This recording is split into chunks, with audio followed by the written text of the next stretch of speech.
All right, we're live. Hi, guys. Hi, everybody. Welcome, welcome, welcome. Um, Welcome to the Black Prose podcast, where Black lives, Black voices, and Black stories have always mattered. yes. Welcome to the Black Prose. Obviously, my voice thing cut on because it's like I'm also moderating the chat here today. So I hope everybody's having a great Monday. The last Monday of January is already here. That's so strange to say. It is. It's just like, wow. We've already smashed through a month already. And so much has happened in 1 month. So much. Just like we really just be out here struggling. Yup. But you know what? This is still not on the struggle level of 2020, so I'll take it. That's the funniest part. It's just like wow. That's still not too bad. Exactly. I mean, if y'all hear noises in the background, I'm cooking dinner. Yeah, but say I should preface this like obvious for those who have not come to hang out with us on a podcast. Podcast nights, we are usually chatting with you guys and doing other things. Like, for example, tonight I'm working on some April releases, and Oshale is feeding her face eventually. She's cooking, but if you hear sounds in the background, don't worry. Also, we finally figured out how we're going to be able to put our podcast on Spotify and stuff for you guys who want to listen to it outside of YouTube. We figured out how to do that. So that is coming soon, definitely in February at some point. Yeah, it's definitely a February thing. Like, we're not rushing it too much. We got a lot coming up. So it's kind of better to just pace ourselves with our massive to-do list and just check everything off one by one. Yes, we are doing one thing at a time for once. Right? Which not our normal, but listen, because right now we're doing the final steps for the Black Book Summit. Which we talked about it on here, really. We talked about it on our goals, like that when we did our goals podcast, we did mention that the Black Summit is happening. But obviously we'll be doing a video introducing the Black Book Summit and like what we want it to mean and all that stuff. It's just interesting because if this is something that goes really well and it's something we choose to do every year, like I imagine it turning into an actual like in-person event when everything gets back to normal. And that sounds terrifying.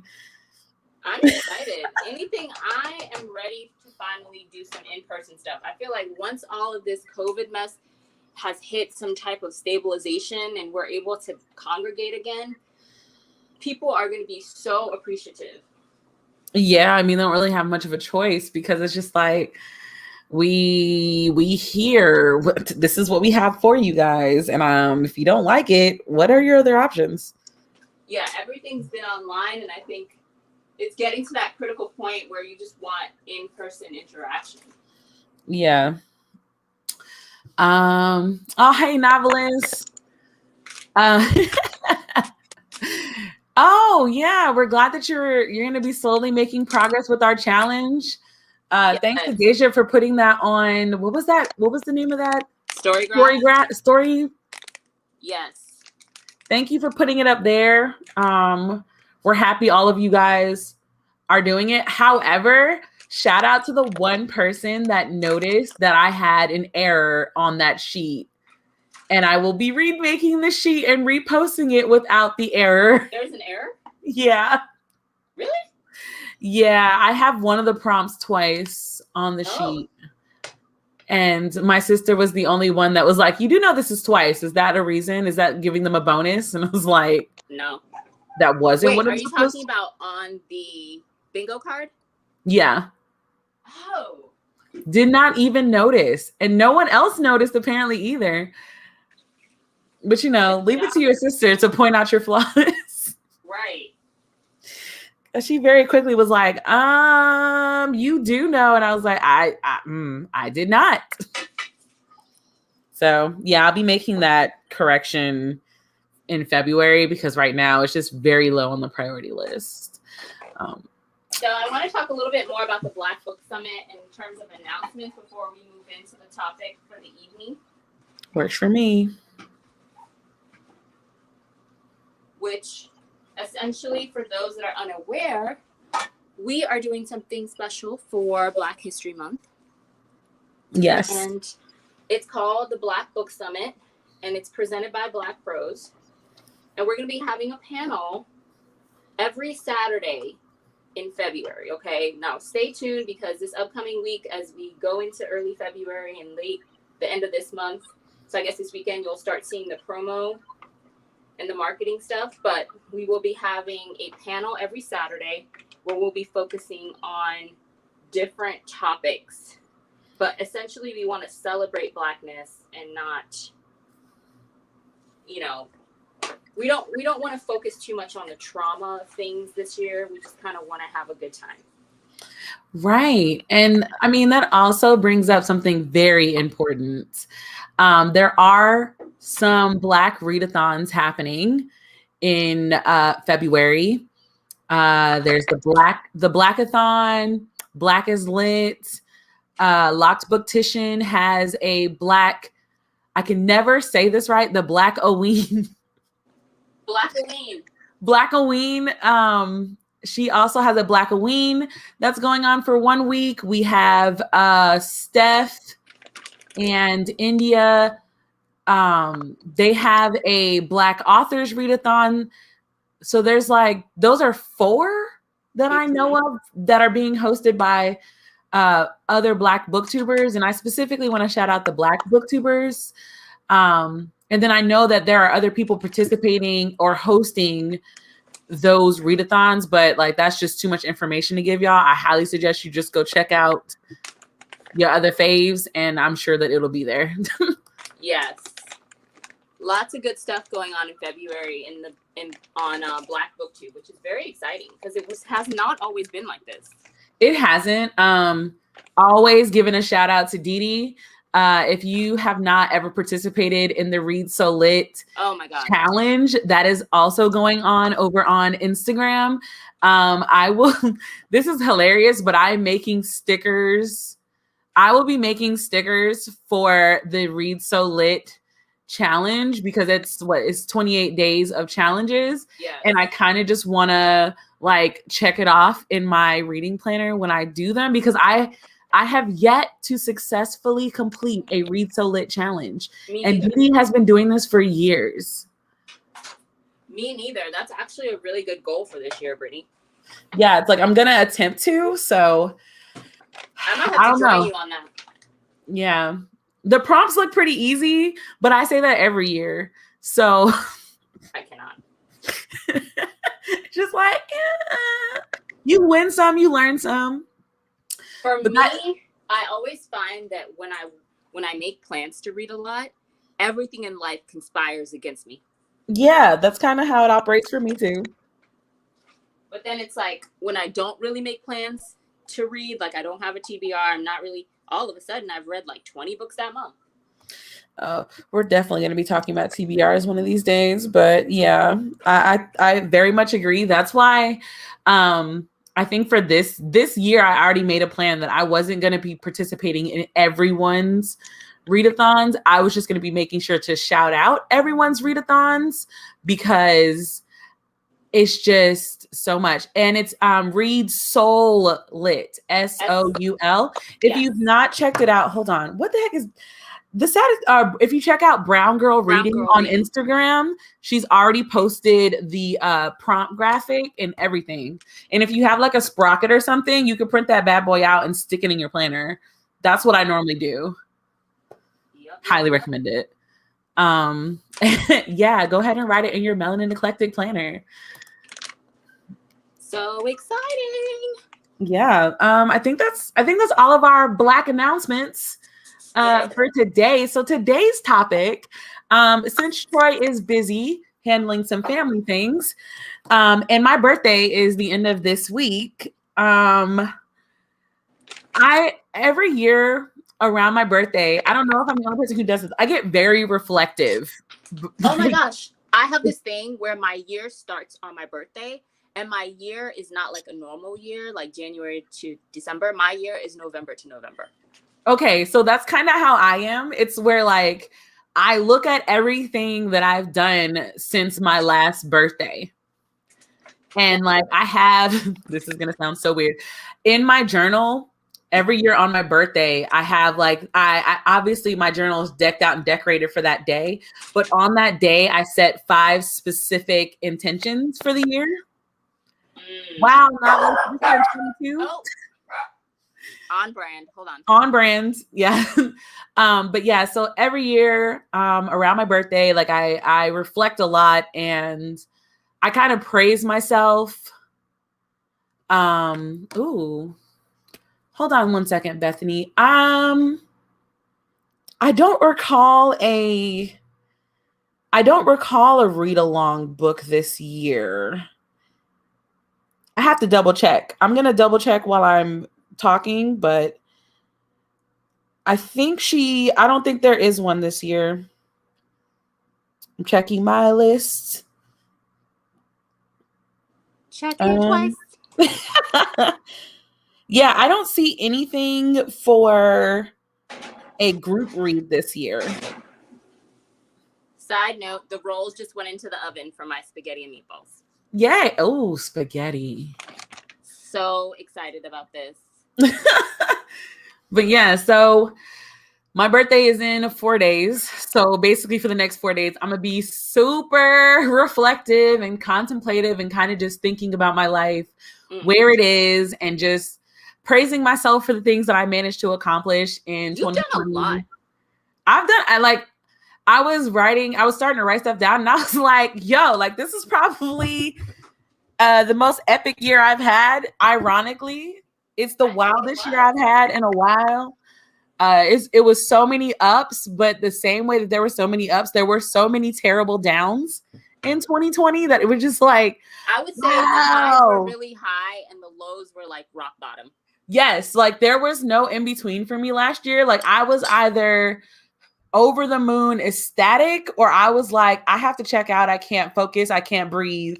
Yep. Like those were my only 2 levels last year. And obviously y'all didn't know that that's what I was going through, but it was just like, That's one of the things I kind of want to talk about as we segue into this topic about lessons from our 20s. Yes. I feel like if you are in your 20s right now and you're listening or you're younger, I don't know how y'all are doing it because this generation with social media is on a whole nother, like I'm in my 30s and I'm experiencing some of like the mental health ramifications of, comparison culture and, constantly, having FOMO and being addicted to your phone and being constantly exposed to people's highlight reels and things of that nature.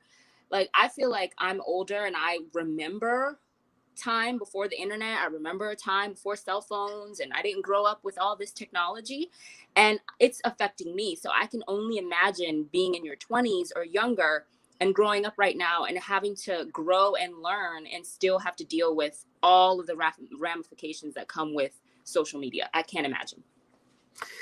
Shoot. None of my mistakes are documented. Okay, I got to make mistakes in the privacy of like memory alone. And none of my mistakes, like none of my ex-boyfriends, I don't have Snapchats with them or, TikToks or YouTube I don't have a YouTube Way to sound channel with super old right now.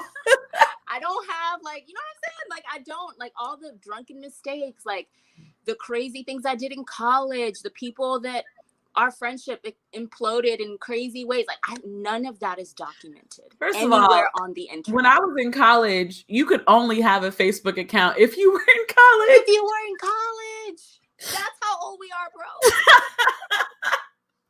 Because like we had MySpace, but you didn't put like MySpace was not as like you didn't put your whole life on MySpace. You didn't have somebody in your top 8, they were ready to cut you. Right. But like at the same time, we were more focused on making our page look lit with the best songs and our top 8. We were. Rather than like, it was like drama still happened in person. It did. Like, so if you were gonna fight somebody, they weren't gonna take embarrassing pictures of you and online bully you and make your life a living hell. They would square up after school, and there would be a punch in the face, and they would or a really popular thing, fights would go down in the girls' bathroom. Oh my gosh! In middle school and high school, the girls' bathroom. Look.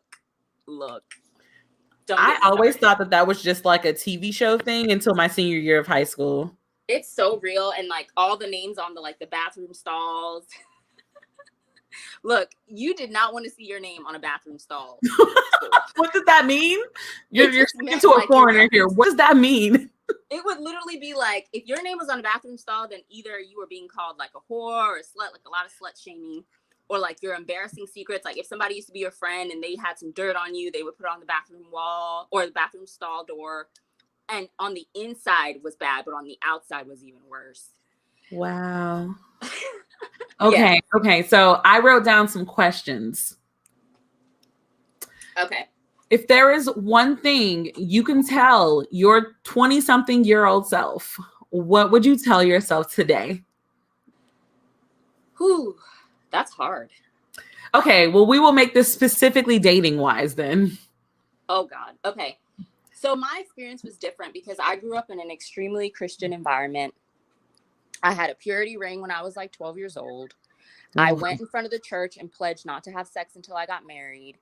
So I was like heavily entrenched in purity culture from a young age. And if I could go back and tell myself anything, it would be to not have guilt, because I had so much guilt. Because once I left home, I still had those ideals that were basically like taught to me from a young age, because I grew up in the church. Like I can't remember a time when I wasn't in church, when I wasn't a Christian. I was literally born into Christianity.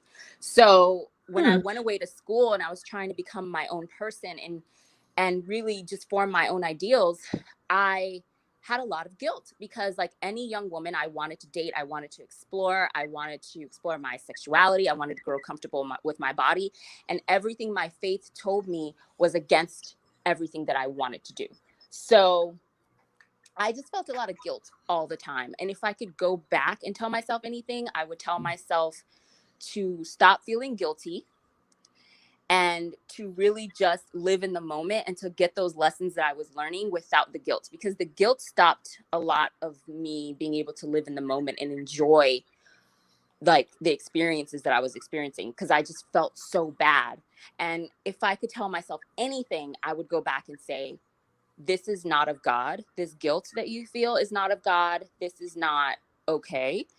And, you know, you have to free yourself from this. You have to free yourself.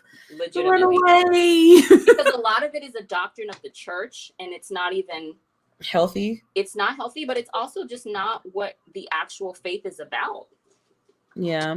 It's something that's been twisted and morphed into something else, because it's all about controlling women's bodies, and I'm not okay with that.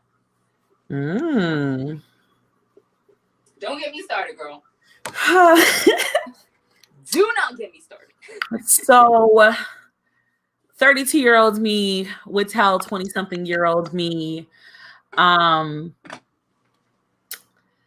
I too grew up in a Christian household, but I also, obviously, it still runs in me. I'm a huge perfectionist. And half of the time in college, like my concern was I cannot get pregnant in college. like I can do a lot of things in my life, but I cannot be a college dropout. Like I will be such a failure. Oh my gosh, if I don't do step 1, 2, and 3 perfectly, then I'm never going to be successful. I'm never going to have a happy ending. I'm like, my life is going to be a shambles. Yes, that is the way that I thought in my 20s. So my suggestion to everyone here who is listening, understand that you could make every single plan. Somebody is at my front door right now. The audacity. Please hold, y'all. Like, who could it be? I don't know, but it's creepy when they show up at my door. Oh, it's Amazon. Wow, Amazon is delivering late. Okay. Sorry, y'all. I live by myself, so that's a you thing. were but yeah. So shook. Yeah. I would tell you guys that you can literally plan for everything in the world. What is it they say? You plan and God laughs. Okay, I was just about to say that because again, like I struggled with religion and sexuality, like the same way that Oshale is talking about. I struggled with it as well because again, like I feel very strongly in my faith, but when I was in my younger 20s, I was living off of the faith of the adults in my life, and I had not actually established You didn't have my your own relationship. faith. Right. Like there's going to be a lot of times where you actually have to explore in order to understand who you are and what you are. So do not let other people who are not living your life tell you what to do. Like the only person who knows what's 100% right for you is you. Now, don't get me wrong. We all have some of us have moms that have like this power, the superpower where like they know you doing something wrong and they call you and tell you. Listen to those as well because those are real. But form your own, like breaking away from your parents and going to college or moving away from your parents, moving out. That is a huge transition. Huge. And you are stuck in this place of do everything exactly how my parents said or do it how I want to. And man, because like that saying, he who finds a wife finds a good thing. That messed me up in college. I'm sure my husband is somewhere else because I left him in college. Stop. But I'm just like, one thing that I didn't do in college or when I was in my younger 20s, I did not go to church regularly. I could not, like the idea of going to church without my family and my parents was difficult. Because it almost like that was the point where I realized like I was just doing it because they told me to. And I didn't necessarily care whether or not I was a Christian or not. In fact, I actually ventured out of Christianity for a while in college and started looking into other religions because I just wanted to know what was out there because I never thought for myself in terms of religion. Like it was Christianity or death. Right? Essentially. It's almost like you don't think you have any other choice. Right. But being around so many different people in college, I was like, I want to know what these things are. And like, I didn't stop being a Christian. I just stopped being a bigot. Say it again, sis. Because I mean, honestly, like think about it. There's like the church, the reason why our generation and your generation have been veering away from churches is not God. It's not Jesus. It's the people. And so 100%. If the churches are filled with the generation before us and the baby boomers, like all we faced was shame. Yes. And then when I was in college, I ended up going to this one church because my friend told me that, you know, she loves this church and da-da-da-da. And like, I went and like I just remember there was this one lady, like one of the mothers of the church. She basically like scolded me for having my shoulders out. Wait, excuse me? You listen, the girl that I went to church with did not tell me it was an old school Baptist church. Your shoulders though. Old school Baptist churches are like that. If you've never been to one, I promise you don't need to go to one. It's wild. But yeah, and I was just looking at the lady like, wow, like this is what you coming at me for? Like, what if I needed saving? Yes. I mean, I will say this. Going to college, I 100% agree about the bigot thing because when you grow up in a very like traditional Pentecostal environment, they'll tell you everything that's wrong and they focus so much on sins and the way that other people are living and how that's wrong that they don't actually teach you how to live a Christian life. Yeah. At least not the churches that I went to growing up. And so what ends up happening is when you go out into the world and you meet other people and you see that they're living differently from you, but they're happy and they're also firm in their beliefs, it's kind of like a mindfuck. And you're like, there's nothing wrong with these people. These people are great people. this Muslim is great. This, person that's part of the LGBTQ community is one of the best people I've ever met. Like, I'm confused. And they're hurting no one.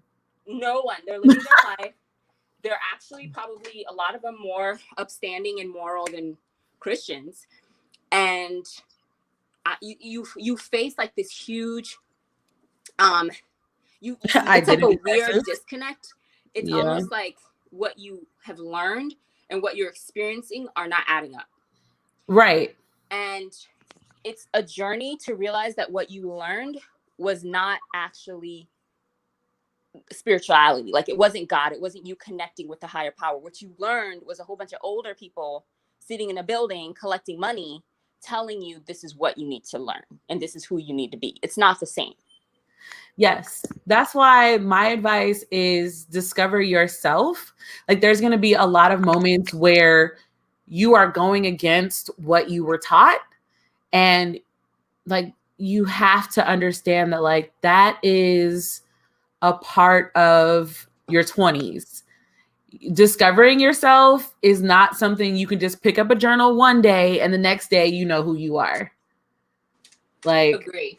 I can't, like, I think about so much. And the one thing I am grateful for is, full disclosure, my parents are actually pastors. They weren't pastors when I was a kid, but my parents are pastors now. And I'm just forever grateful for my dad, because I think it was like my sophomore year of college. Like, I came home for the summer to take classes at home. And he was like, as long as you're in my house, like, you're going to church. And I was like, why? And he's like, what do you mean? Why? And like, ever since then, me and my dad have conversations about Christianity and all that stuff. Like, I technically don't have one church home anymore. Like, I go to different ones and I stream a lot because I'm just socially awkward and I don't want to go to church by myself. That's real. But I just think that I learned that Christianity itself is not bad. It's just that the generations before us, they came up in a time where, like, being Black was difficult. And they don't understand that a lot of the things that we're told, like, they are from a man's point of view. And it's like, you have to read and understand whatever religion you choose, like, you have to build a relationship with yourself. Your spirituality is your spirituality. Like, you form that connection with, like, I formed that connection with God myself. And that took a while for me to understand, because I don't always do what my parents do. And even to this day, me and my dad disagree on a couple of things, but it's opening the door. Like, it promoted a different me. It promoted a better me. And I just feel like that's something that I hesitated with for so long. And then when I finally just like let it go, I found my own spirituality. Like I still journal, I meditate, I do yoga. I read my Bible. I've also dipped into the Quran a couple of times because I just want to understand other people. And like, if you've ever taken any biblical history classes, you'll see the connections are way closer than people like to be. Like, there are so many similarities between all of the religions that a lot of people don't realize. And there are. It's this idea, like, I practice this idea that I am no better than you, and I want you to see the good in me so that maybe I can share the good for you. So I'm not going to like judge you. I'm not going to be like, oh my God, you're going to hell. It's like, first of all, last time I checked, I'm a heathen. I'm not going to be out here telling you what you're doing is wrong and out here doing what I'm doing. So I mean, you learn how to operate differently. Like, oh my gosh, Bethany brings up a good point. I wish there was more fiction based on characters in their 20s figuring everything out. Me too.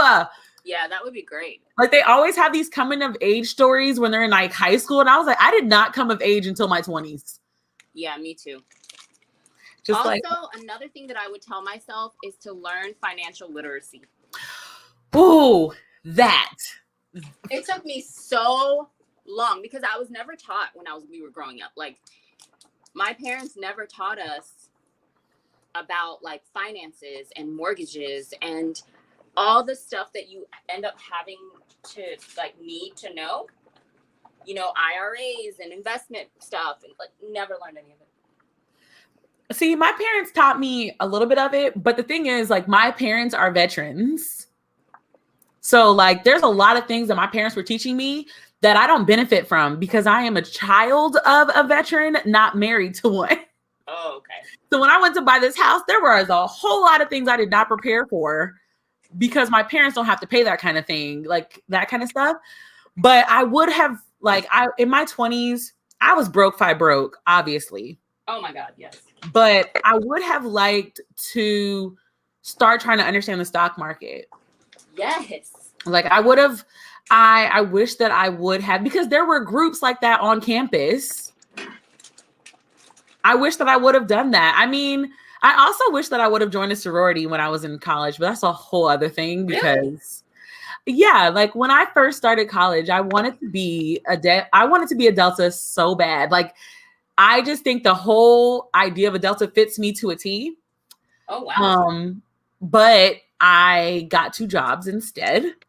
And I was an engineer, and it was like you didn't have time. I was just like, there's just no time for me. Like I worked in a lab during the day for $11 an hour, and I could only work 4 or 5 hours a day because of the type of grant that my professor was given.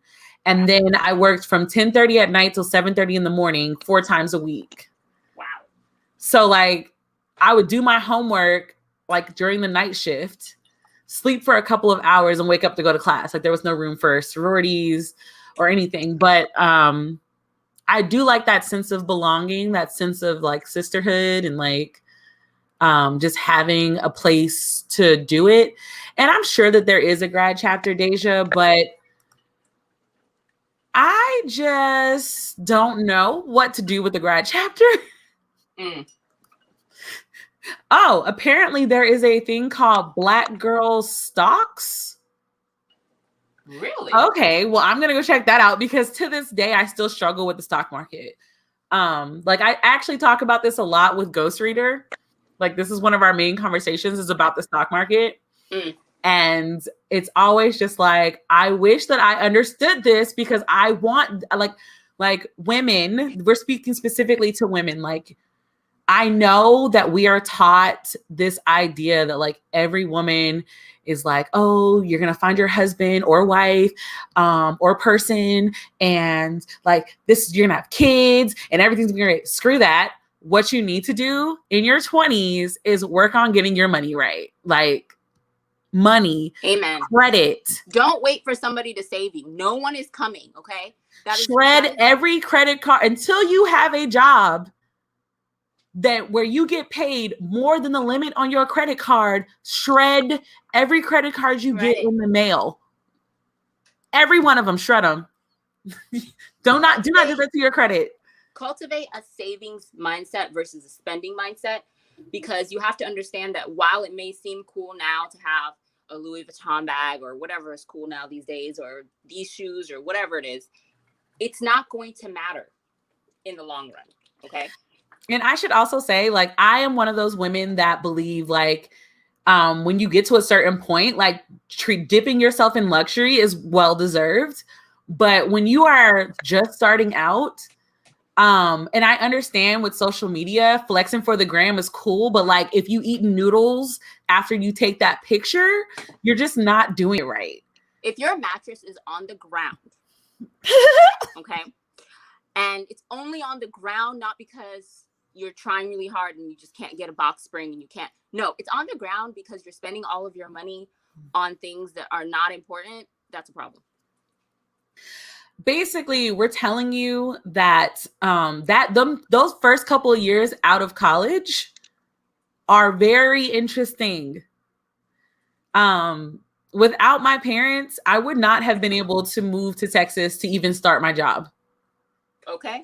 Like when I got my first job here in Texas as an engineer, my parents helped me move and they bought me groceries and bought me the stuff I needed for my apartment. Like, and not everybody has that kind of thing. So saving will help you. Also, Deja brings up a good point. If you do, like, I got a credit card too, my parents got me a credit card too my freshman year of college, and I was only allowed to use it for gas. Emergencies. And like we man, this is gonna sound so bougie. So I had a roommate that wanted cable, and we had carpet in our dorm. It was a lot, but like I paid half of the cable bill. I was allowed to use my credit card for that. And then That's like nice. I would have to take my money and pay it off every month. And that does help build credit. It doesn't help build it as much as you think, because I bought this house when I was 31 years old. And the only reason that I didn't have to get a cosigner is because of how much money I make. But had I made like regular salary, because I'm not going to disclose my salary, but I make a good coin because I am an engineer. They would have made me do a cosigner. When I bought my car 2 years ago, I have good credit, but the problem is I don't have enough credit. My mom had to cosign with me on my car. Wow. The same way we're saying, like, understand stocks, like understand what it actually means to build credit. It doesn't mean putting yourself in a financial hole, but it is something that you should like look into when you're in your 20s, because it just helps out a lot later. Like, good credit means you don't have to get a cosigner for nothing. It means you don't have to take out extra insurance for stuff. Like, if you have a credit card, you want to keep your utilization at 10% or less.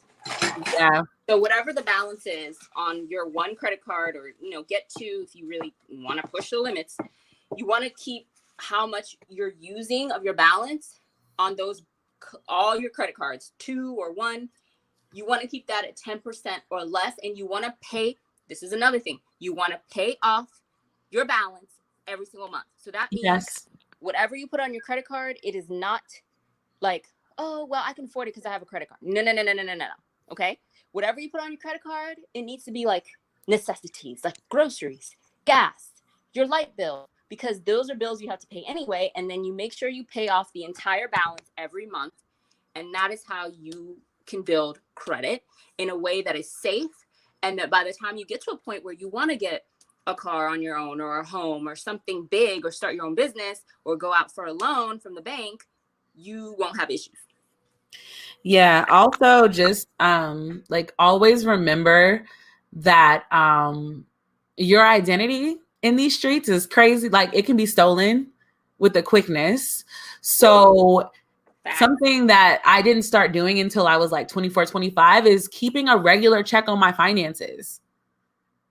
Like, you want to always know what your money is looking like. You want to make sure nobody has took your name and opened up another bill, because that actually happened to one of my friends. You like keep ownership of your money, keep ownership of your accounts.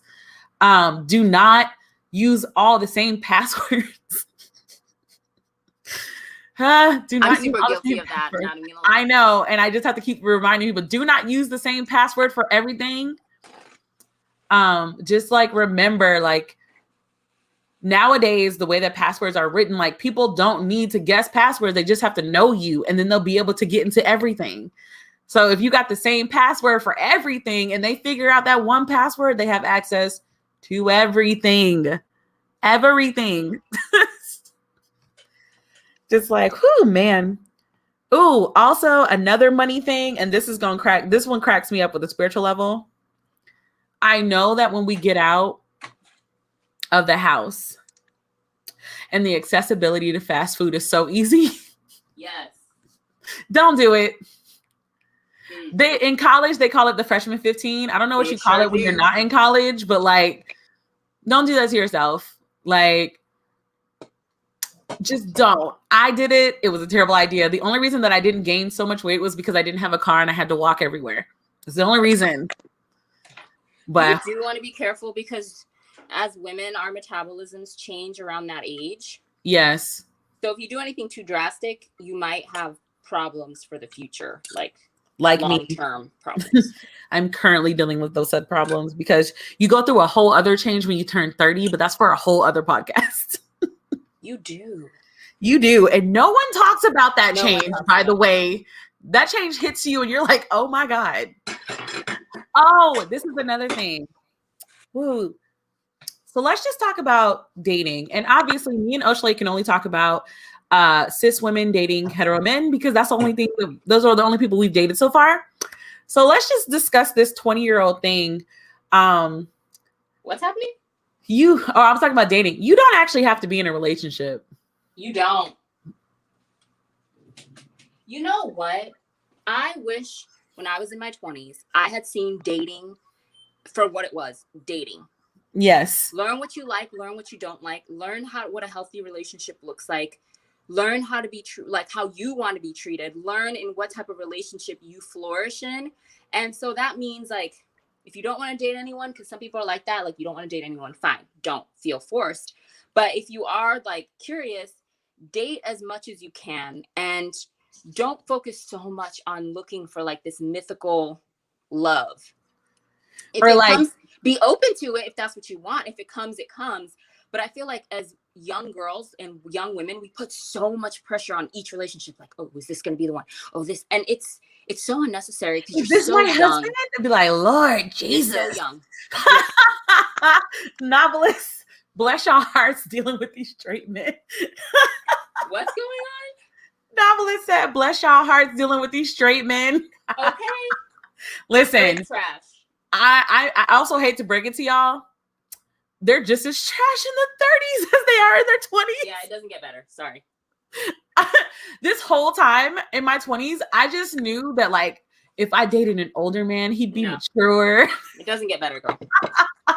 Ladies, gentlemen, and everyone, it doesn't get better. The only thing that I can say is I had to learn how to be alone and be okay with being alone. And I still struggle with that now.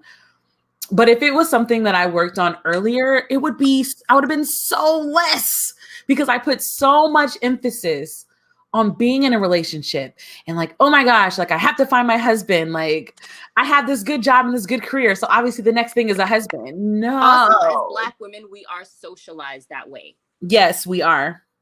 It's really messed up.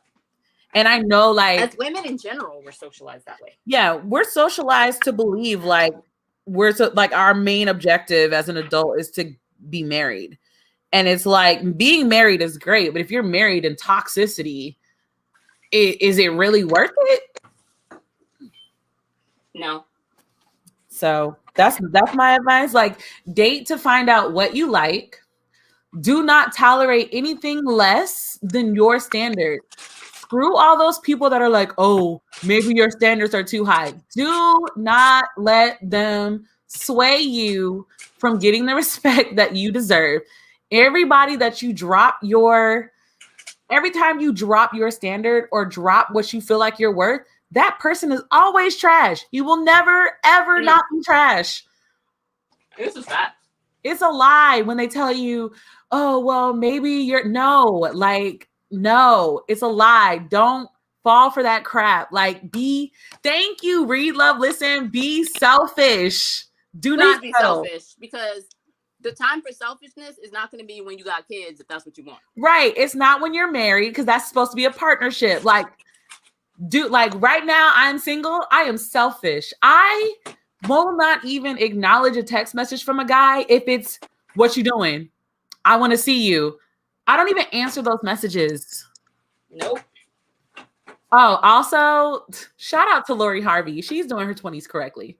She is. Man. Every time I saw it, I'm like, why did I do this? Why did I not do this? I don't want to talk about it. I'm mad. I don't want to talk about it. No, man. All I'm saying is it's perfect. Like, do not let people tell you that your standards are too high. Because I have seen on social media men getting praised for stuff that you like, standard stuff. It's like, oh, my baby's so nice. Like he takes me out to dinner. What? Yeah, is that what we're praising him for? That's crazy. It's like he took you to dinner. Did he take old girl to dinner the day before too? Oh no. Is that like, are we going to talk about that? Like, do not settle for no dusties. We don't do any dusties in here. No dusties.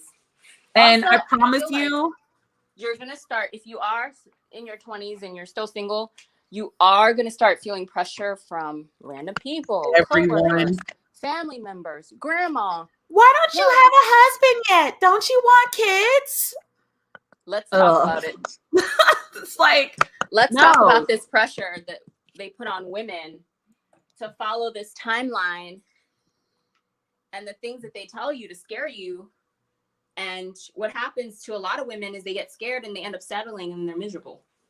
Yes, like you deserve your person, and like your person is not gonna make you feel like you have to diminish yourself. Like, trust me, I was in a relationship where I felt like I had to minimize me so that he wouldn't feel intimidated. Do not do that to yourself. Let me just tell you right now, it doesn't work. It will never work. Like, that's not how a successful, positive relationship is. Like, you elevate each other. It's just like, yeah, you want somebody that wants you to be your best version and to continue to aspire and achieve more and more and more. You don't want to be in competition with your partner. Relove Listen is dropping gems, y'all. Relove Listen says, listen to what a man says and how they feel about you. Older relatives can't relate, so they try to judge. That's another thing. You cannot change nobody. You can. I know that we've grown up with this Disney. Disney fucked us up. Listen, that happily ever after thing when he's just straight toxic the whole time before that, no. Like, if he's showing you who he is, if they show you who they are, believe them. Like, that is a real statement. And like, I used to fight that statement, and I got girlfriends that was like, we told you.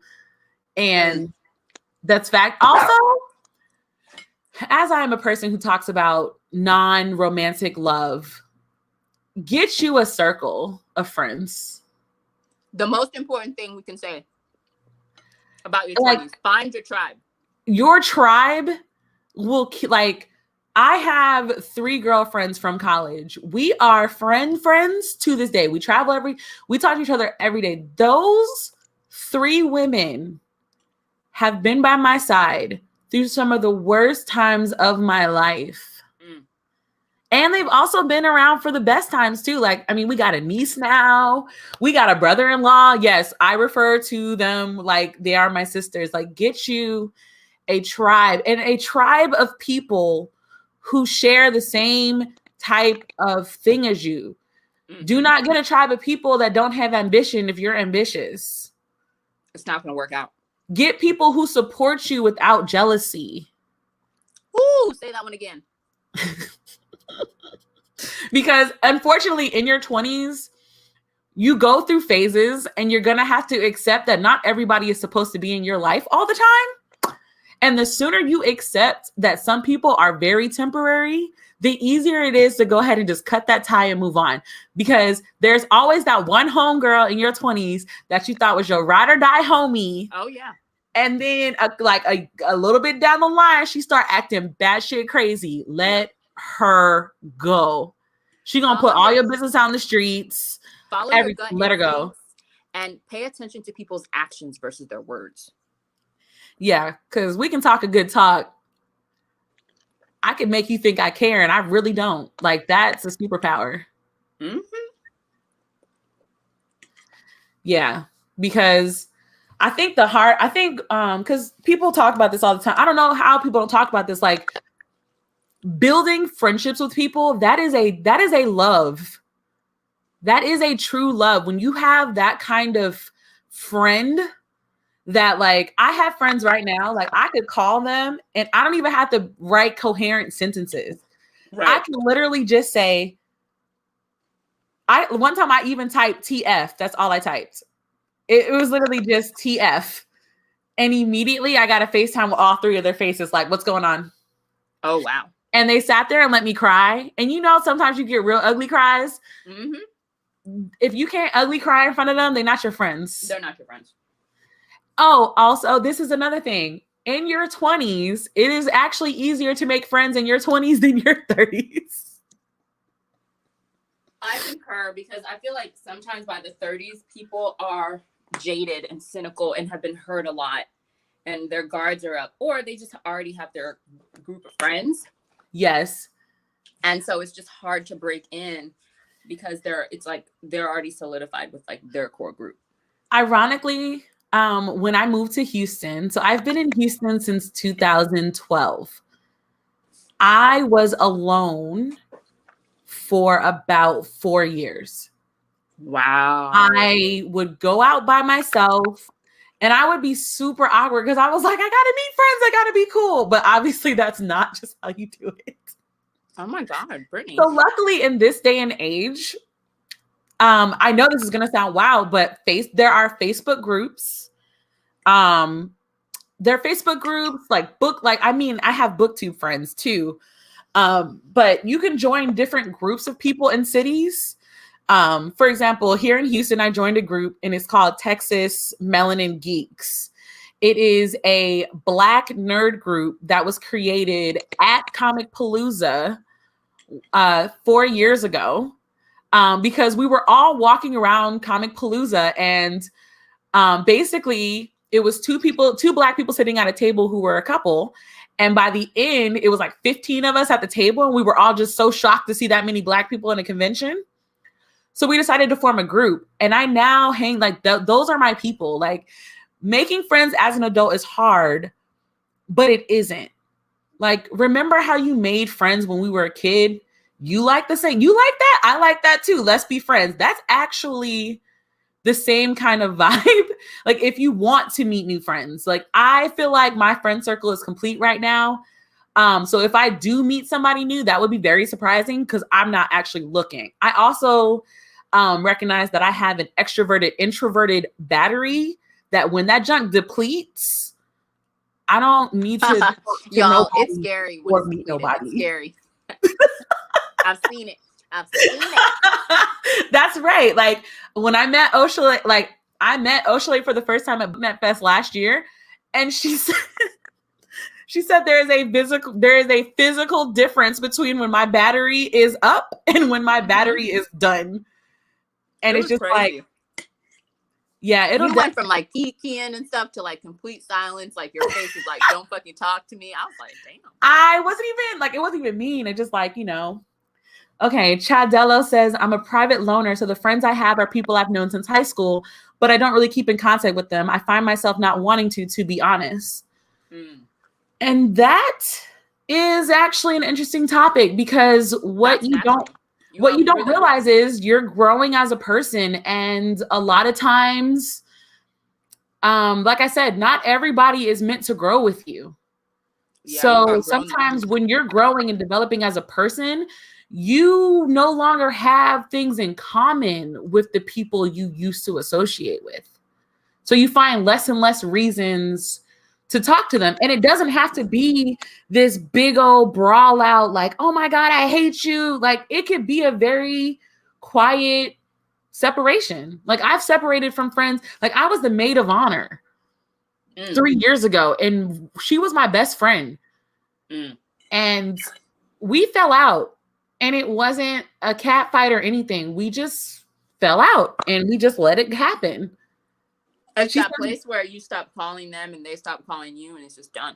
Yeah, it's like she'll say happy birthday to me. I'll say happy birthday to her. But for the most part, I mean, we've just kind of we're in different places.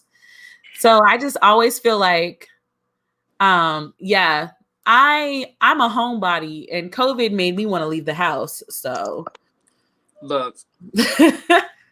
But right now, because of COVID, this is the easiest time for introverts to meet people, because you don't have to get up out of your house. You don't even have to show your face on camera. Like, you can just join groups like that Clubhouse thing that's on iPhones now. That Clubhouse thing is fantastic. I enjoy so much. I've joined so many little conversations and talked to random people, and I'm like, oh wow, they don't even know what I look like. This is great. I'm basically a ghost with a voice, and it's awesome. And then plus, like I said, like I joined a nerd Facebook group, and Like that really helped me out because I was pretty miserable. And that back then I was what, 20, I was 22 or 23 years old. I was miserable. And it was very hard for me to meet friends because I'm so socially awkward when you first meet me. I feel like I have become more, I feel like I was always introverted, but there was a time where I forced myself to be extroverted and to survive because I was an immigrant, first generation, I was assimilating, and I just found a way to become a chameleon to fit into whatever environment I was in as a survival tactic. Right. And so when I was in my 20s, I was that girl, okay? I was like, I had a friend for every event, a friend for every occasion. I was always out and about. I was here, I was there. I knew everybody. And I did get like an energy from being a social butterfly, but in a weird way, I wasn't really being myself. I was being like this projected hyper version of myself that is not really who I am. And so my 20s, my late 20s was really about me being okay with who I am and being okay on my own.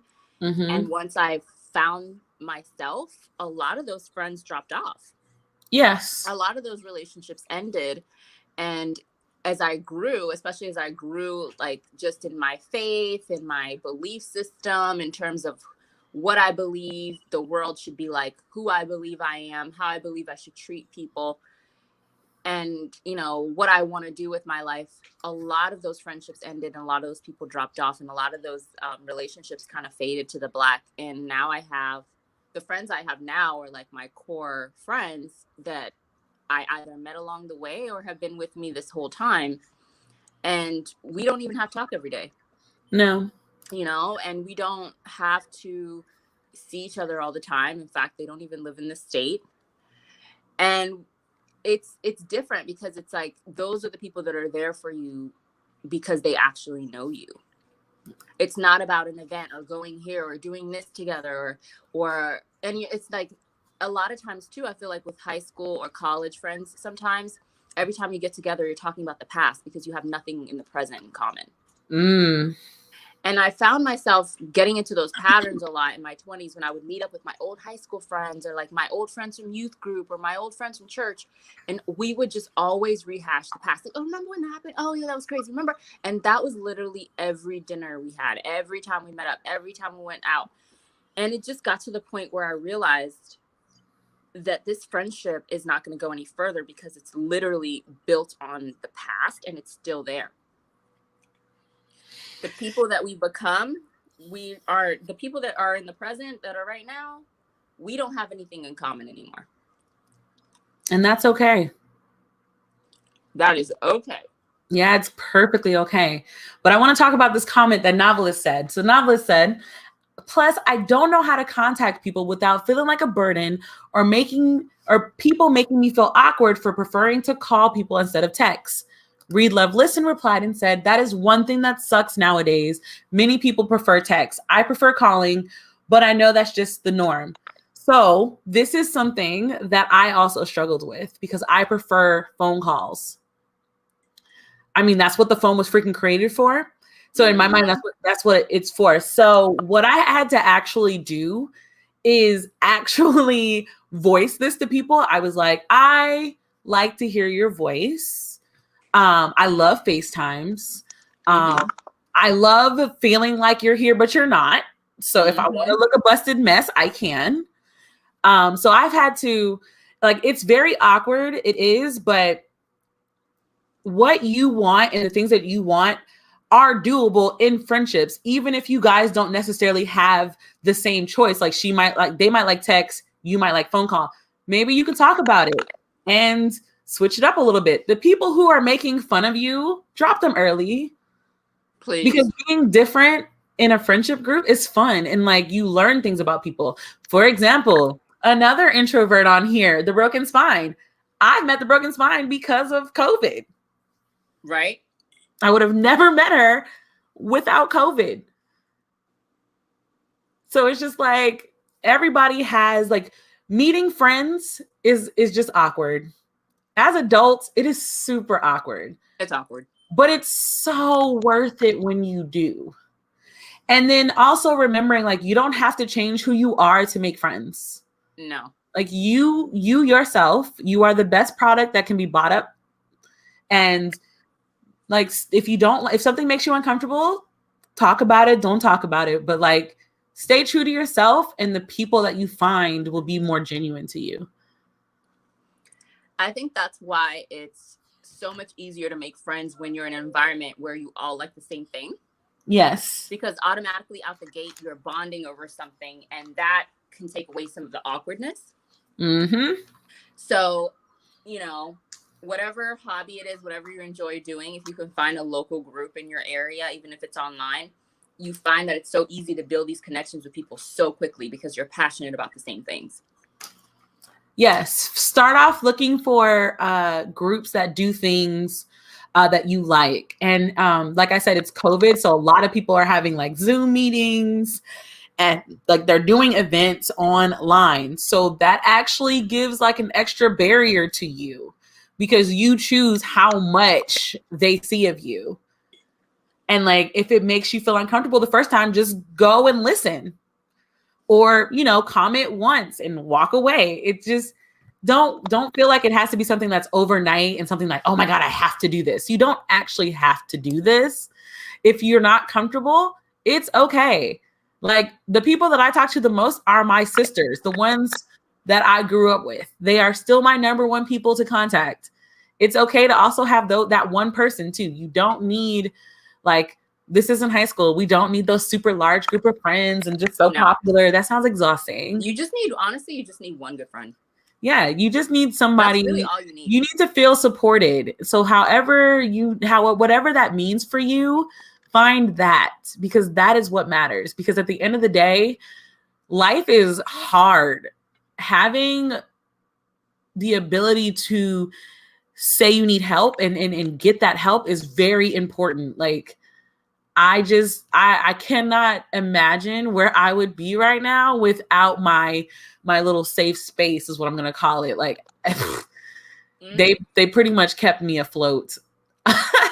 Deja said, do y'all know the love languages? My love language is quality time.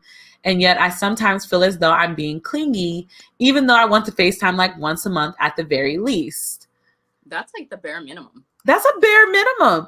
Remember what we just said. Do not feel like what you want is too much. Here's the thing. When someone's a real friend to you, they also want to be in your presence. Like, it's odd to have friends that don't want to spend time with you, don't want to talk to you. That sounds not like a friendship. It's one thing if they're like, I'm going through something right now. I would really love to be there for you. Like, for example, I have a friend who lives in the UK. And so we talk all the time, but we started having these like 5-hour conversations. And the other week, hi, Rachel, if you're watching. The other week, I was like, girl, I can't have 5-hour conversations. I love you. I miss you. We're going to have hour conversations because I got things to do. And there was no hard feelings. It was completely like, yeah, of course. Oh my gosh. Yeah, no, 5-hour conversations, completely overkill, you know?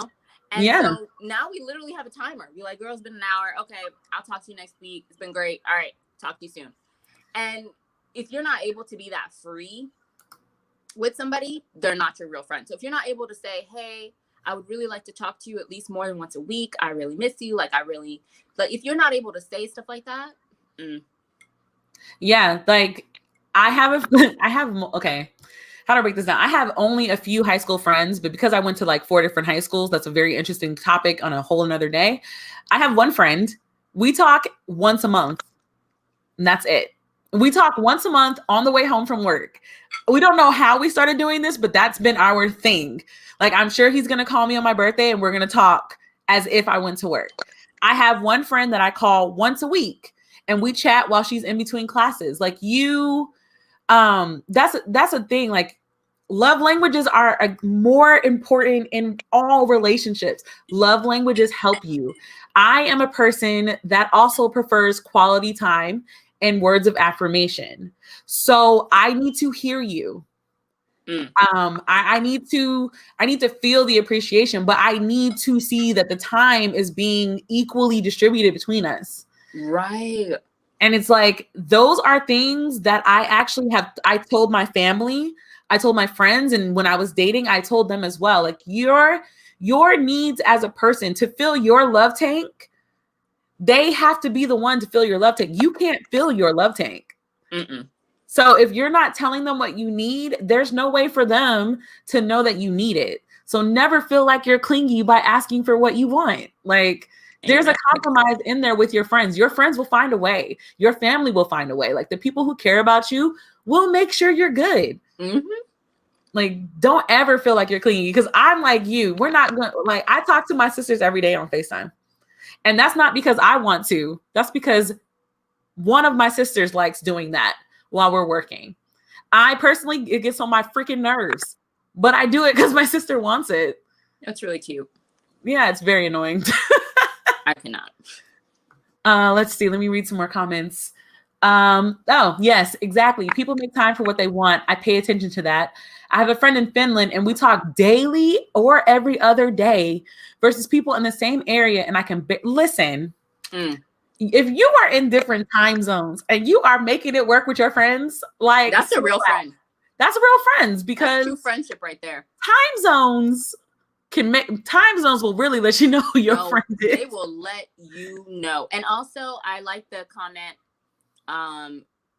right underneath the one you just highlighted. It goes in hand. D said, I stopped texting people first last year, and oh my God, I cut off so many people. That's the thing. Like the people that when you stop calling, if you notice that you're always calling them, you're always the one reaching out to them, you're always texting, you're always like, hey, you want to do this? Hey, you want to do that? That is an imbalance. Yes. And when you stop, if they don't reach out to you to be like, hey, I haven't heard from you in a while. Are you okay? Like, I mean, I missed you. What's up? Like you usually always call or text. That's when you know that it's reciprocated, and maybe you've just fallen into a pattern and a role where they just see you as the aggressor in a way, not aggressor in a bad way, but they see you as like the aggressor in the relationship. The initiator. So initiator is less terrible sounding. Initiator. The initiator. There we go. Your role is the initiator. That doesn't mean that they don't love you, but they just gotten comfortable in you approaching. That's one thing, and that can be negotiated. Like, okay, well, yeah, I would really love if you called me sometimes, but if you don't hear from them at all and it's crickets, that wasn't your friend. See, that's interesting, because I actually confronted my so-called friends about this particular issue. I probably should have like just stopped and see what they did, but I actually was like, why don't y'all ask me how I'm doing? Like, I need that too. Like, why don't y'all call me? And they're like, well, you know, I'm busy and da da da da. And I was like, oh. But here's this thing that I learned too recently, actually. And that's another thing. Like, you never stop going through like friendship breakups. I wish you did. Oh my God, yeah. But they do continue into your 30s. And one thing I learned recently is sometimes you befriend someone and you realize that you're in a toxic situation because it's always about them. Yes. And that's an unfortunate part of them. Right. And sometimes if you're like a very easygoing person like I am, it can be very, very tricky, because I'm so easygoing that I literally just don't care 99.9% of the time. And so I don't care about going to, like, where do you want to eat? Like, and they're like, oh no, where do you go? And I say, I don't care. And I'm not joking. I'm not like that, like, you know, meme where I'm actually like lying. No, I really don't care. Okay.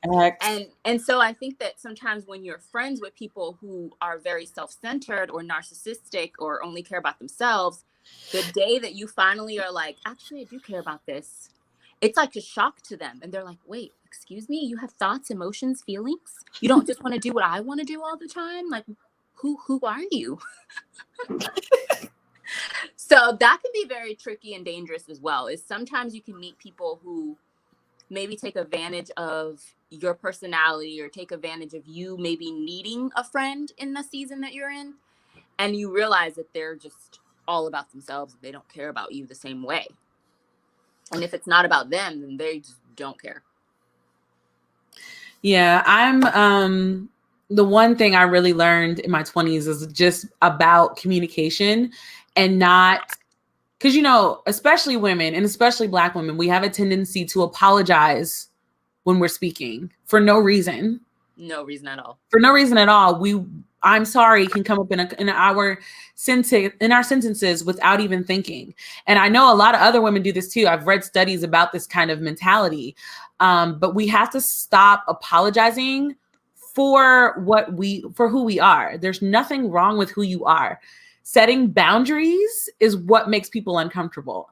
And if it makes them uncomfortable, that's fine. But that's setting boundaries, being very open about the things that you need in a relationship, not just romantic, but your friendships and family as well.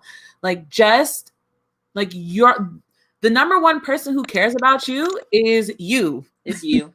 So if you're not capping for you, speaking up for you, saying what you need, like, you're never going to get what you deserve because you're always waiting for other people to tell you what you deserve.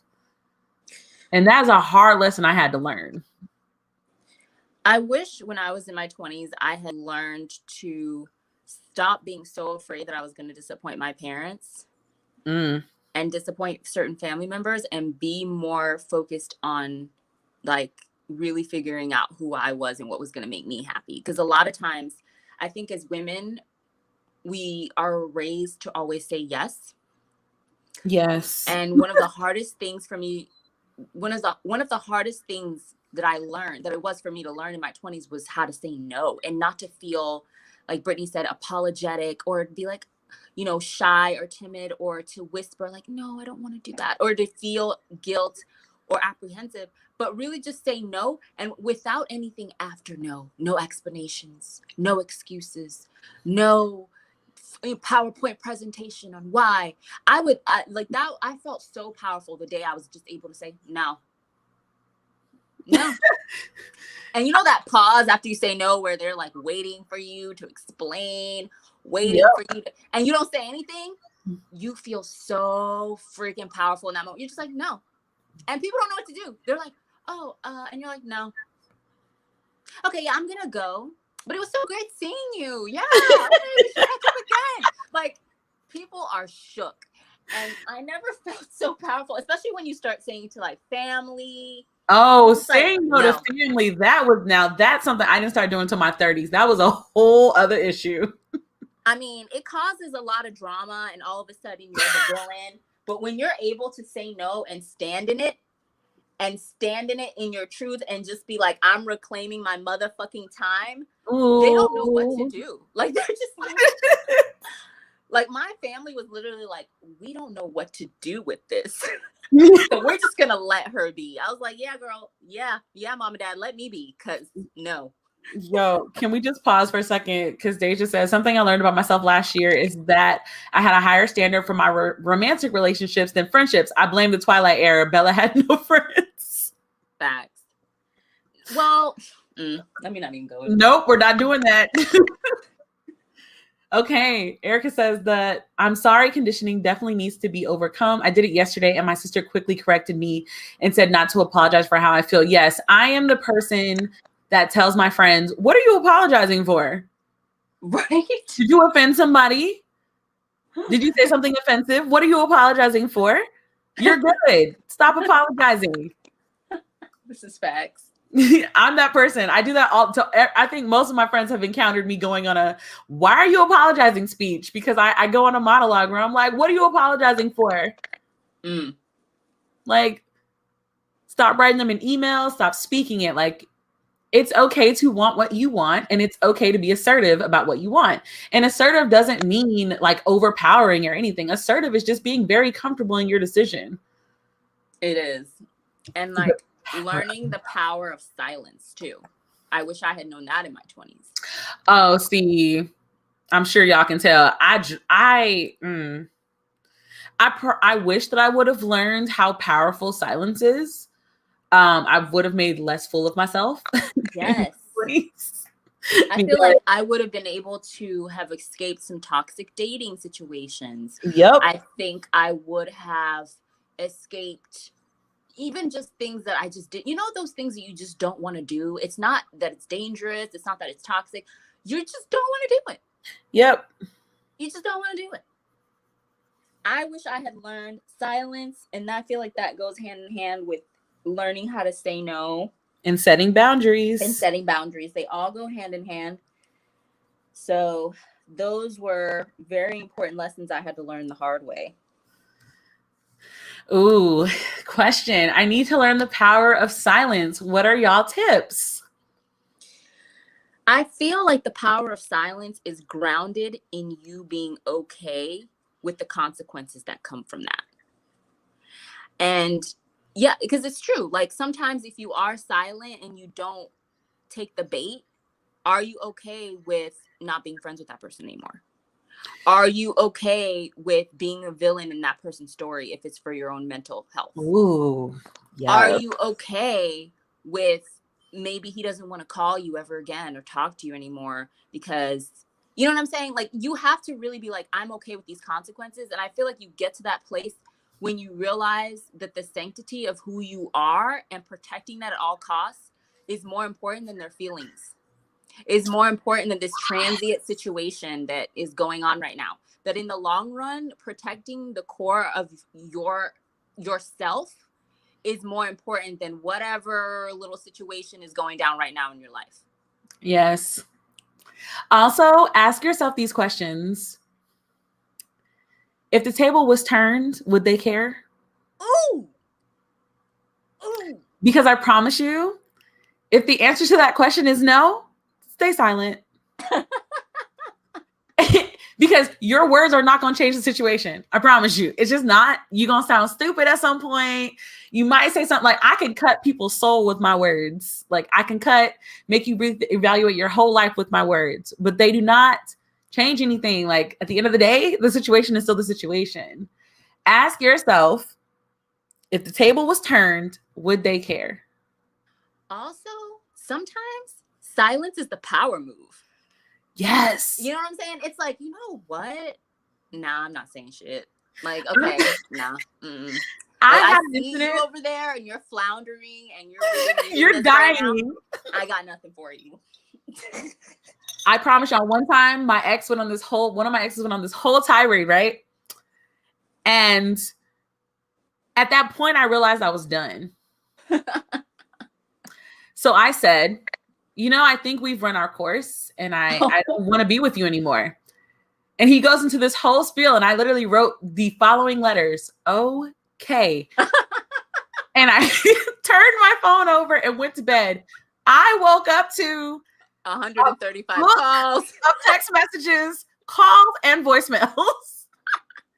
I never listened to one voicemail. I deleted the entire text thread. See, protecting the sanctity of who you are. Because, I mean, without giving too much, like that was a toxic relationship. And I had finally got to the point where I was done. And to be done is to be done. Okay. When a woman is done, it's over. Right. You can change your mind. I hate that crap because it's like, oh no, I should fight for this. No, if you are the only person fighting in your relationship, romantic, friendship, family. Oh yeah. Okay to silence them. Yep. Like there's nothing more powerful talking about this day and age than someone looking at their DMs or looking at their texts where they're going in and all it says from your end is red. And nothing more. Okay. Listen, I'm telling you, save your energy. You fight for the people and the things worth fighting for. And you know what those are. We second guess ourselves so much because of what society is telling us that we should do. But I promise you, like you know that person's trash. You knew they were trash when you met them, but they was cool and you laughed.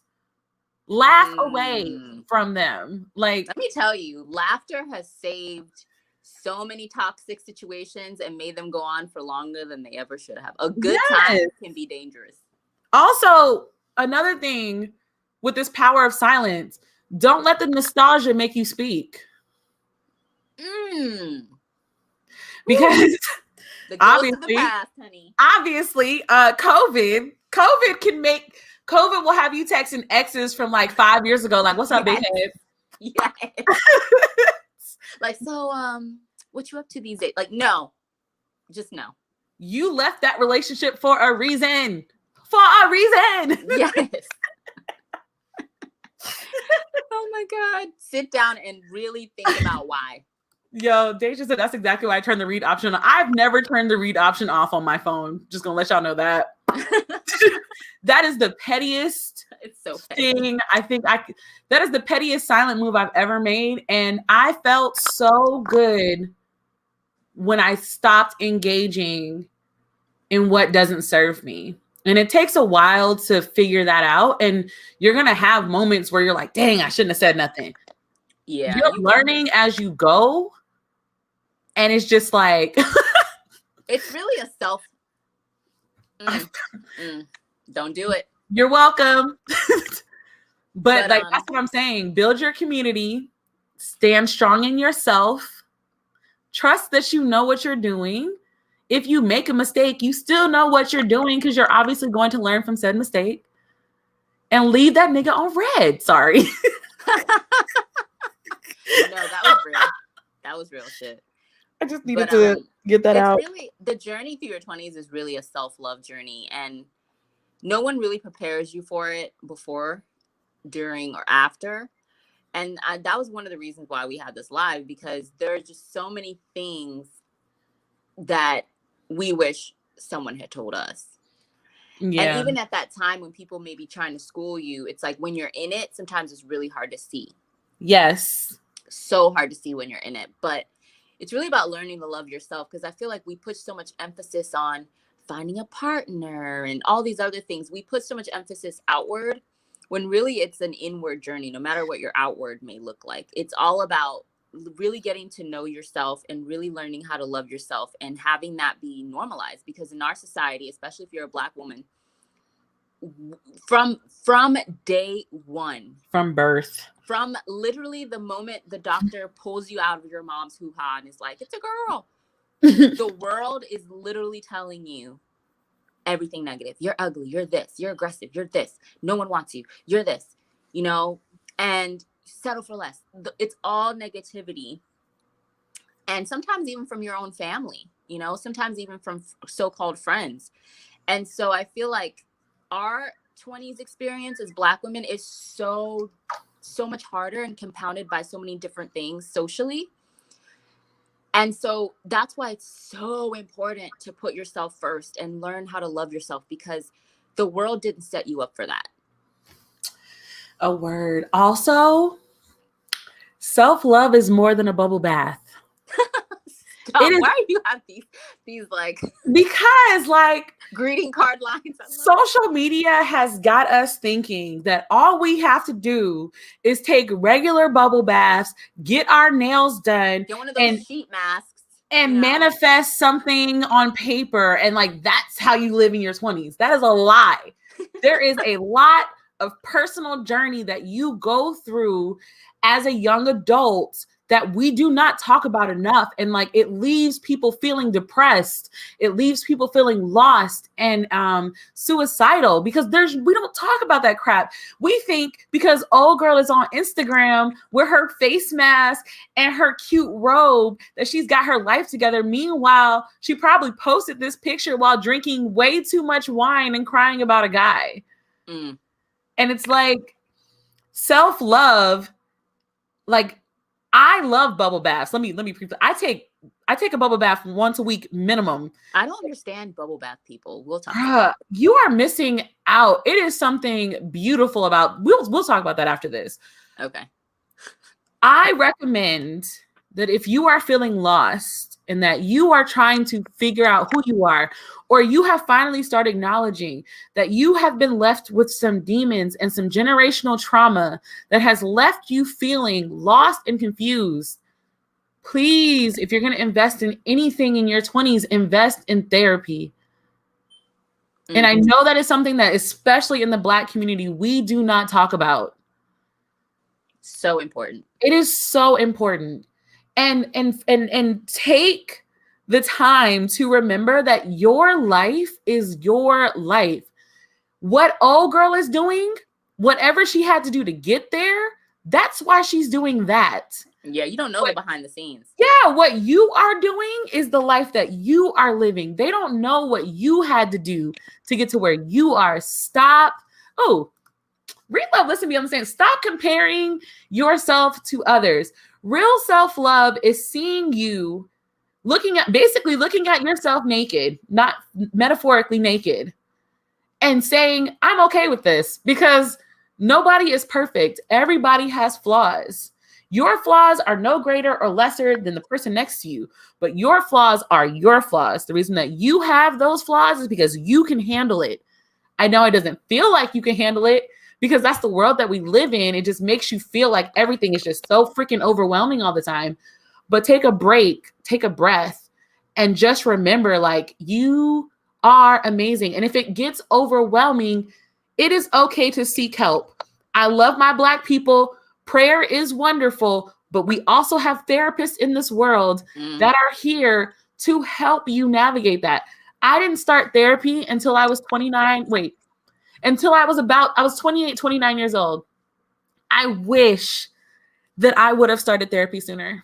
I wish I started therapy as a child. But we won't go into Oh my God. But I'm telling you, but some practical tips, because I know a lot of what we're saying can seem very airy and just very aspirational, but it's just some practical tips and things that you can do, right now, tomorrow, this week, next month. I have some things that I would like to say. Number one, take frequent social media breaks. Put your phone down, live in the real world, log off, delete it off your phone, whatever you need to do to, 30 days, a week, a month, whatever you need to do, because timers. The number one thing I noticed after I started taking frequent social media breaks is, of course, while you're on social media, you can curate your feed. You are in control of who you follow and what you see. And people don't take advantage of that unfollow enough. But I also feel that the more time I spent taking social media breaks and logging off, the more I was like okay with my body, because I wasn't constantly being shown these super edited, super surgical build-a-bodies all the time. And it does do something to your mental. It does do something to your perception. And I was like, I love myself. I'm actually okay. Like, I'm good. Like, I know I need to be more toned and work out, but I'm okay. You don't need to be more toned, by the way. Just thought you should know that. Stop. The quick way that you immediately shot in like something that you don't need to do that. You want to do that. Yes, that is true. Yes. I want to. But that's exactly what we're talking about. But just, practicalities. Take frequent breaks from this online reality. Live in the real world. Another thing I would recommend is learn something new. There's studies that show that there's something stimulated in your brain when you learn something new, and it increases, feelings of contentment and excitement, right? Because after a certain point, like after you graduate and stuff, even after you get comfortable at your job, you get to a place where you're not really learning like you were when you were in school. Mm-hmm. And so you can become very stagnant. But I would encourage you to try to learn something new, at least one thing a year. Ideally it would be like one thing like a couple months, but we don't have that type of time. But one thing a year. It's like, this year I'm going to learn how to crochet. I'm going to learn watercoloring. I want to learn a different language. I've always wanted to go to this country, so I'm going to learn. Just keep your brain active and learning and growing. I think that's very important. I'm trying to think. I have like some more tips, but they're slipping my mind. Travel. That was my first one. Oh, okay, I'll let you talk about this because you're the traveling queen. Okay. So I'm gonna do my tips. My tips are based solely about adult friendships and adult relationships. My first tip is, if you feel like your current relationships are missing something, you have two options. A, talk about it. Be very vulnerable with this person about what you want with the relationship that you share with that person. If they don't want that, it's okay to let it go. Mm-hmm. 2, because I saw a comment earlier about this, and this is going to be a moment. Me and my girlfriends made a pact when, ooh,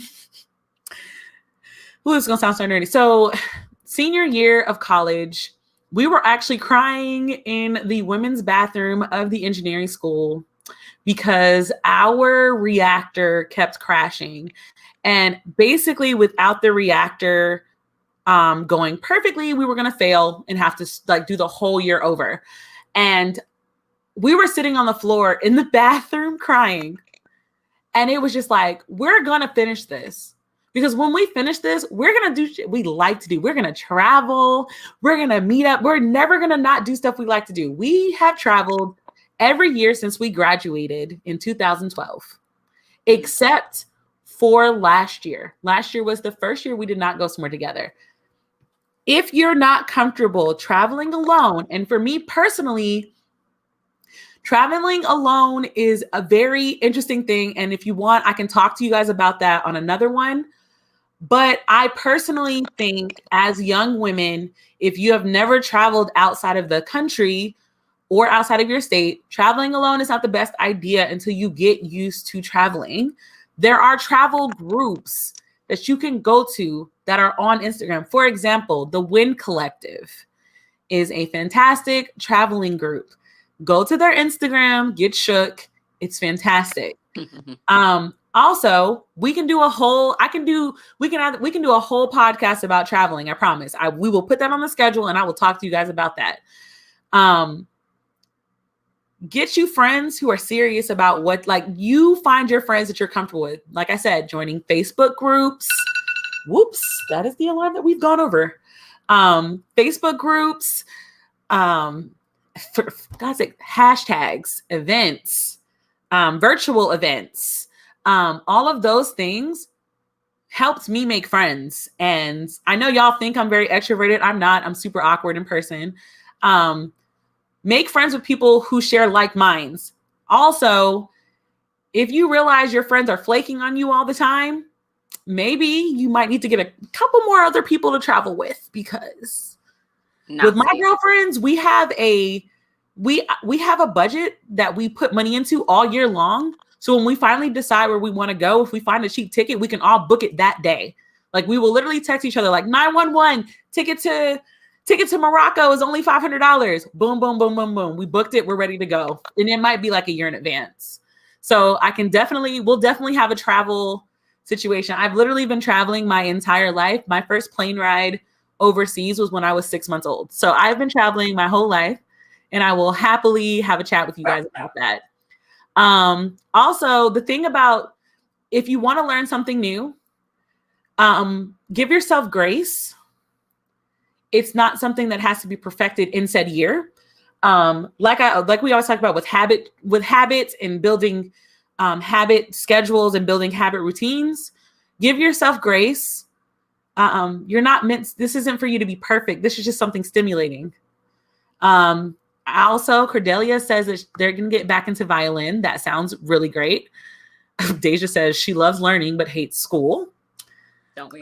Yeah, like I said, we'll be doing a travel thing. I'll talk to you about solo and group traveling. I personally try to learn something new, but I also understand that I have a lot of moments where I just want to be super lazy, and I let myself do that as well. So a part of your journey in your 20s is giving yourself grace to actually grow in your 20s. Right. You're not going to get everything correct. More than likely, about 75% of it, you're going to get wrong. And it's not about making the mistakes. It's about what you do after you make them. Other tips that I just remembered. Ooh, yay. Get you a good skincare routine. Okay. Oh my God. How do we forget that? I was reckless in my 20s. Like, I would go to sleep with makeup on. I would go to sleep with my contacts in, with my mascara in. Like, I just had that. I had a baby face. Like a super, super baby face. So when I was 18, I looked 14. When I was 18, I looked 14. When I was, you know what I'm saying? Like, I always looked so much younger that I never really cared about having like a good skincare routine, and just do yourself a favor and get a really good skincare routine. If you can't afford to go to the dermatologist or to an esthetician, that's fine. There's so much free stuff online on YouTube. I mean, find somebody reputable, not just somebody talking out of their their booty hole. But there's a lot of knowledge out there on products, on ingredients, on the right steps, and just, you know, try to find the right thing for you. Always, always, always, always, no matter what you do, wear a moisturizer and sunscreen. Okay. Facts. Don't believe the old generation, our parents. Oh, you don't need sunblock. We're black. You don't need sunscreen. Don't believe them. You need it. Okay. We get skin cancer too. Quiet as it's kept.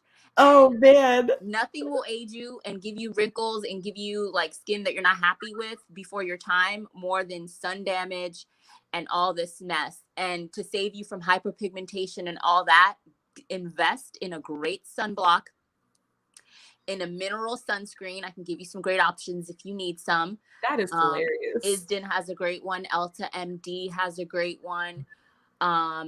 There's so many different lines. Invest in a great face wash with good ingredients, a great moisturizer, and a good vitamin C serum, and maybe a retin-A. Like, just get you a good skincare routine. So obviously we're going to have a skincare chat. Good God.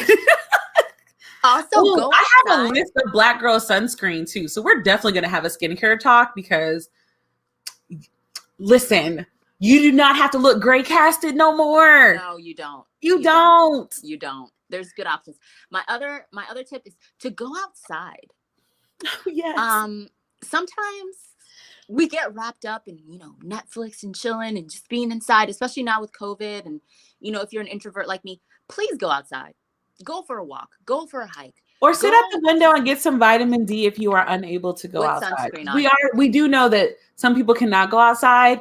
Sitting by the window, just get some fresh vitamin D in your life. Like, yes. And if you can, you know, be active and go outside, just go put your bare feet in the grass. You know, just connect to the earth, connect to nature. Another tip is to start caring about your health. Yes, that was what I was about to say. Start caring about your diet. You know, we have this thing, especially in our community, where we eat a lot of things we probably shouldn't because it's tradition and it's culture, and you grow up eating certain things, you think it's okay, and then you learn, you know, that Papa had heart disease and all this stuff. Technically, to be clear, it's okay. We just need to learn moderation. Moderation in all things. Like, listen. Do not, like, I promise y'all, in your 30s, your body is going to do another backflip. It's best you go ahead. It's best you go ahead and start taking care of your body now, because drink lots of water. Make sure you eat your fruits and vegetables, because now there's nobody around to make you do it. So make yourself do it. Yeah, I'm trying to think. Like, I had another one, but I totally forgot what it was, because you sleeping without makeup on. If you sleeping with your makeup on is a whole thing for me. Like, my body just cringed. Wow. I'm like, I had something in my head, but because you said that, I was like, I'm sorry, what? Basically, take vitamins. Thank you, Read, Love, Listen. Listen, my people of color. When you start going to the doctor regularly, which I do hope you are doing, you will notice that a lot of us with melanin, with very melanated skin, you will end up having a vitamin D deficiency. This is something that is actually very common in Black people. And it is actually because of our melanin and how we are told to stay out of the sun. Because, you know, our previous generation, don't get in the sun, you'll get all dark. Yep. No. Like, vitamins are very important. Multivitamins are especially important. Another thing that a lot of Black women experience is low iron. So that is something you should, I get my blood work done once a year. And I recommend that to when you do get insurance, that you do that regularly, and take a probiotic. I take a probiotic. I don't take a pre one, but I definitely take a probiotic every single day, and fish oil every single day. Every day. It's so like that. Just trust us when we say your skin will thank you for it later. Learn your family health history. Like what diseases, if any, run in your family? What's hereditary, so that you can kind of start to preemptively, make sure that you put certain practices and things in place to really minimize you getting that as much as possible. Yes. Which probiotic do I take? So I learned from my doctor that the only probiotics worth taking are the ones that have to be refrigerated. Like the ones that you buy and they're just on the rack or whatever.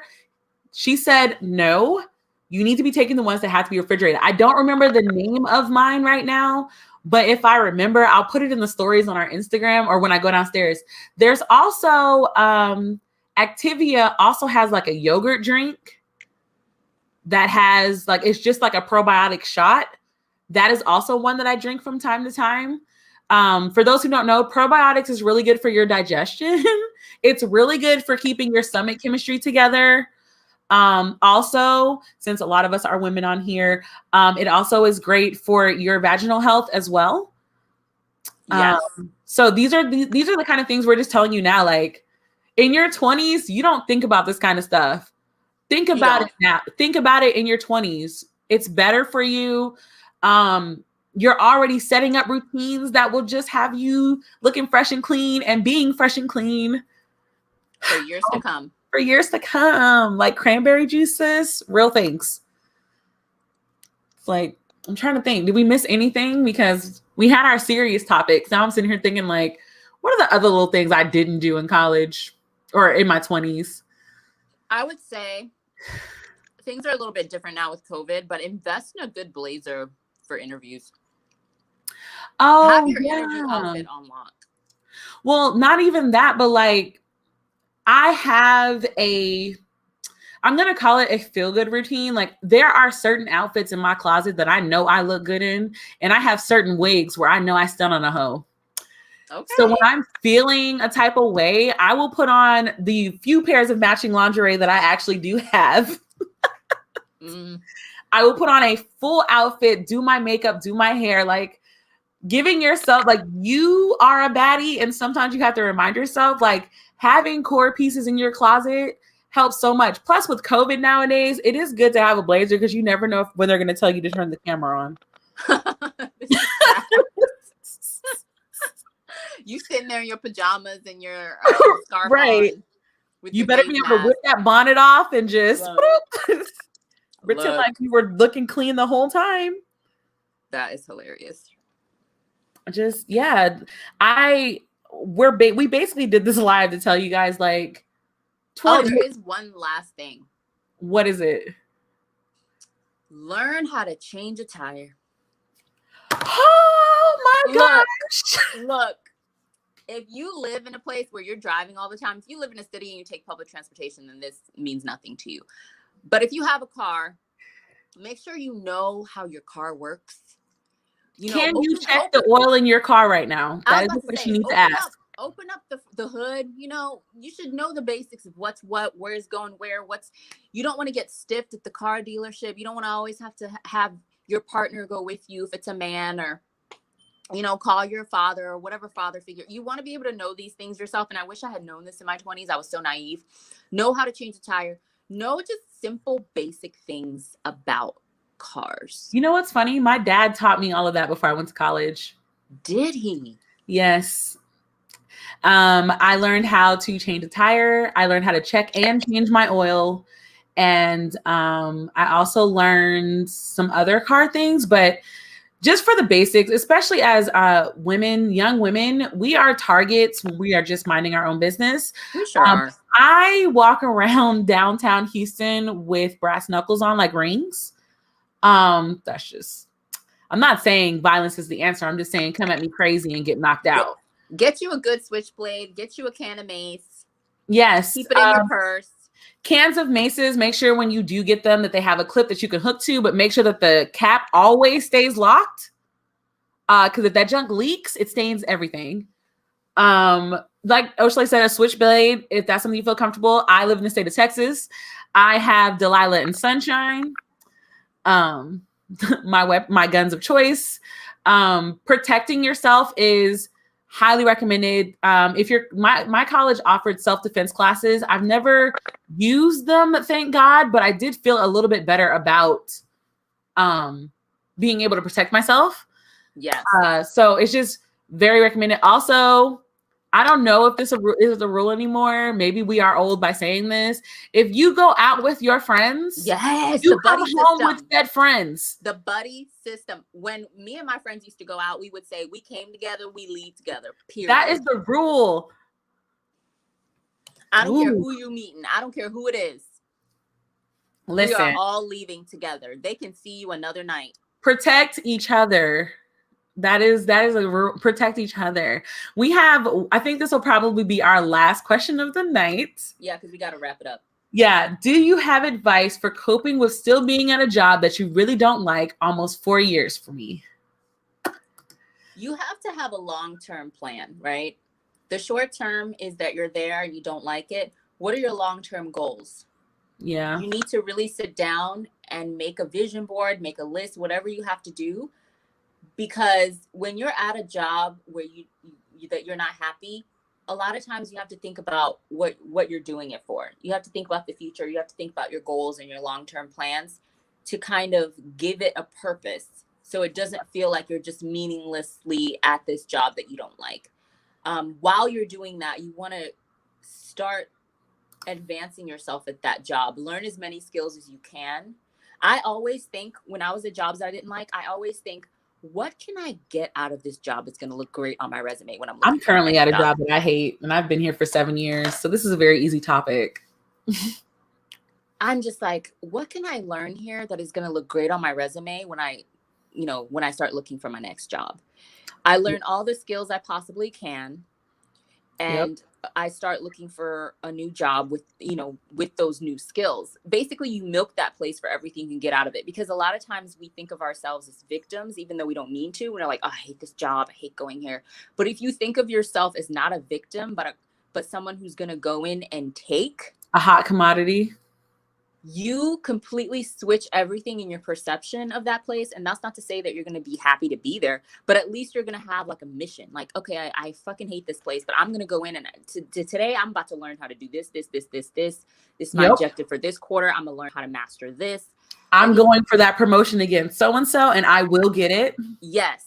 It just takes you out of that place of being victim and being the one that's like, oh, woe is me. It puts you in a position of power, even if it's just in your own mind, and it'll make it a lot more bearable for you when you take that active stance as opposed to being passive. And I can say from personal experience that this works. This is actually what I do with my job. I cannot tell you where I work because I don't need people knowing that, but I do not like my job. I hate the people that I work with. They are a bunch of old Caucasian men who are stuck in a mindset of women should be secretaries, not engineers. It is a very toxic work environment. And I was absolutely miserable until I started thinking of it with the mindset of, okay, so while I'm here, what am I going to get? And since I changed that, I've gotten 4 promotions. I now lead one of the teams. Do I like my job? No, but I know I'm the best at it. And if they want to keep me, they're going to have to keep paying me more and more. Look. And then also, like, I actually had job interviews lined up last year, but because of COVID, like it knocked me back down to where I'm still in this office. And I literally go into the office of like this job currently pays my bills and gives me the money that I need to do all the shit I want to do. Look. So I'm going to come in here every day with the mindset of this is my task list for today. I'm going to knock my task list out. I don't even talk to my other coworkers. That's just real talk. And I leave the office feeling accomplished because I got to scratch off stuff off my to-do list. Another thing I would recommend is to find fulfillment outside of work. I feel like in an American world and in a westernized mindset, we are taught to be producers, and we are taught like everything is work focused, right? From our 40 to 60 hour work week to just our consumer driven culture, we are taught to be this like work machines, like, you know, it's called hustle culture for a reason. And what you have to do is you have to decolonize your mind from that mindset and from that way of thinking. And you have to find fulfillment outside of work because you don't like work. Yep. So you have to find fulfillment elsewhere. You have to actually build your life outside of work. And that's actually going to turn out to be good in the long run because of the way that we're socialized. People build their entire identities around their job. They find everything at work. They, you know, there's a joke about like your work husband or your work wife, and you have your best friends at work. You go out to drinks with them after Ain't work. no This work is pre-COVID. This is pre-COVID. But it's like you go to each other's house for dinner. You do this. And people literally build their entire lives around their jobs, around the people that they work with. Well, that's why people go through a crisis. Like, who are you what if you get laid off? What if you lose that job? What if something happens and you can't work there anymore? All of a sudden, you don't know who you are. You're going through a spiral. You're going through an identity crisis. So build your life outside of work.